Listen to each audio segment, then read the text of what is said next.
Gentili telespettatori, buonasera dal telegiornale del Veneto. Ad Adria, in provincia di Rovigo, una tragedia sul lavoro costata la vita a 4 persone, investite da una nube tossica durante il lavaggio di una cisterna usata per l'acido solforico. L'incidente avvenuto in mattinata alla Coimpo ha provocato anche un ferito in gravissime condizioni. Meno seria la situazione per un vigile del fuoco. Per ricostruire tutta la vicenda ci colleghiamo adesso in diretta con Adria, dove per noi c'è Elena Chemello. A te, Elena. Sì, buonasera da Caemo alle porte di Adria. È calata la sera qui davanti a questa ditta che si chiama Coimpo e che tratta rifiuti speciali. Qui stamattina sono morti 3 dipendenti e l'autista di una cisterna che con loro stava lavorando. Si trattava di una procedura che spesso veniva compiuta qui all'interno dell'azienda. Qualcosa non ha funzionato, si è scatenata una nube mortale che ha ucciso immediatamente 4 persone. Gravi lacune nella sicurezza. Questo ha detto il magistrato lasciando nel pomeriggio l'azienda, ma seguiamo insieme la ricostruzione di quanto avvenuto nel nostro primo servizio.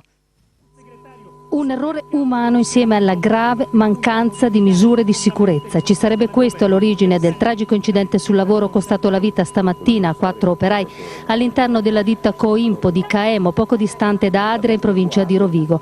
Si tratta di 3 dipendenti dell'azienda: Marco Berti, 47 anni, Paolo Valesella, 53 anni, Nicolò Bellato, 28 anni e di Giuseppe Baldan, 47 anni, l'autista di un'autocisterna. L'omicidio colposo plurimo, il reato ipotizzato dal magistrato Sabrina Duò. I primi elementi che sono emersi sembrerebbe che qui qualcosa non è stato rispettato sotto il profilo del ciclo di produzione. Una procedura troppo veloce, hanno detto forse. Ma non andavano scaricati, adesso non si sa perché, ma non andavano scaricati direttamente questi gas, non andavano scaricati direttamente. Una procedura di routine, quella che si stava svolgendo alla Coimpo. Dai primi rilievi sembra che l'acido, che doveva essere immesso in una vasca, non sia passato da un silos dove avrebbe dovuto decantare. Da qui la reazione che ha ucciso immediatamente i 4. 4, dicevamo, 3 uomini di Adria, un quarto di Campolongo Maggiore nel veneziano. Lavoratori esperti tutti che eseguivano, sembra, questa lavorazione almeno una volta al mese. Ricostruiamo un po' però la storia delle vittime nel servizio con Stefania Bolzan. La prima ad arrivare alla Coimpo è la moglie di Marco Berti. In paese si è già diffusa la notizia dell'incidente sul lavoro, ma ancora non si conosce quante e chi siano le vittime. Un carabiniere accompagna la donna fino al cancello della ditta, poi le viene comunicata la straziante notizia. Marco Berti aveva 47 anni, era operaio specializzato in quella ditta in cui lavorava da anni. A Caemo lo conoscevano solo di vista, ma tutti sapevano che abitava in una casa in mezzo alla campagna, proprio dietro l'azienda. Negli anni difficili in cui alla Coimpo c'era stato il rischio cassa integrazione, si era avvicinato al sindacato e tuttora ne era rappresentante. È nato con questa azienda, praticamente. È nato con questa azienda perché, a quanto mi raccontava precedentemente, l'azienda, quando non era ancora questa Coimpo, era di proprietà della sua famiglia. Nicolò Bellato è la più giovane delle vittime, appena 27 anni. Lui alla Coimpo non faceva l'operaio, era un ragioniere, lavorava in ufficio, eppure non ha esitato a precipitarsi fuori nel disperato tentativo di soccorrere i colleghi in difficoltà. Un nobile gesto che però gli è costato la vita. Giuseppe Baldan, 47 anni, non era dipendente della Coimpo, ma in quell'azienda ci andava spesso con la sua autocisterna. Originario di Piove di Sacco, nel Padovano, viveva però nel veneziano, a Campolongo Maggiore, dove ha sede la ditta per la quale faceva l'autotrasportatore. A Caemo era ormai una presenza nota quando col suo camion, un CB tulipano nero, passava, suonava il clacson e alzava la mano. Paolo Vallesella, 53 anni, anche lui di Adria come i suoi colleghi, è stata l'ultima vittima ad essere identificata. Non l'hanno trovato subito perché il suo corpo era a diversi metri di distanza dal luogo dell'incidente, dietro una cisterna. È probabile che abbia tentato la fuga, ma che la nube lo abbia raggiunto prima che riuscisse a scappare. Ricoverato in terapia intensiva c'è un altro operaio, Massimo Grotto, 41 anni, mentre un vigile del fuoco, tra i primi ad intervenire sul posto, è rimasto intossicato perché la sua maschera era difettosa. Nella gravità dell'incidente c'è comunque chi è riuscito a evitare che i morti fossero anche di più.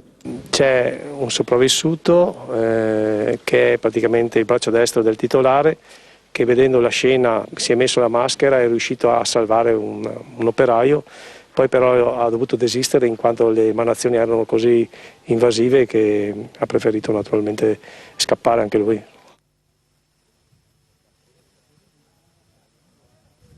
Poco fa in prefettura a Rovigo è arrivato il ministro per il lavoro Giuliano Poletti. L'incontro con il prefetto è ancora in corso. Precedentemente anche il presidente della Repubblica Giorgio Napolitano aveva espresso la sua vicinanza alle famiglie delle 4 vittime della tragedia della Coimpo. La Coimpo, un'azienda, una delle poche realtà produttive di questa area, aveva detto questa mattina il sindaco. Qualche problema sul fronte dei posti di lavoro lo sentavamo c'era stato, ma niente di più, niente di grave. Un'azienda che forse faceva un po' parlare di sé per gli odori che produceva. Le voci dal paese le ha raccolte per noi Davide Calimani.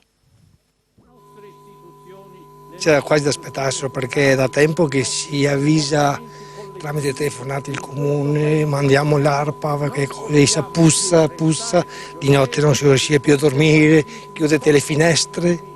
Di giorno ci stava mangiando, dovevamo chiudere le finestre, si telefonava e andava avanti sempre così. Un odore insopportabile e basta.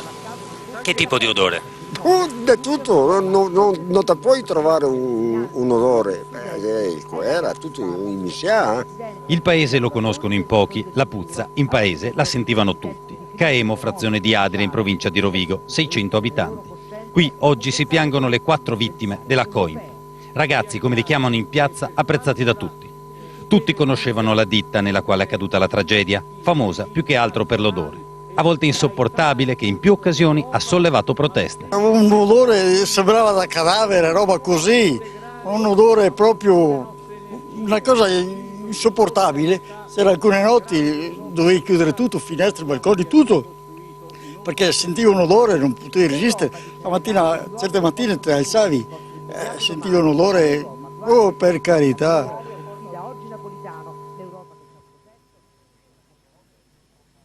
Il sindaco di Adria ha decretato il lutto cittadino, ha anche convocato un consiglio comunale straordinario che si è svolto poco fa. Da Caemo di Adria è tutto, la linea può tornare a Venezia.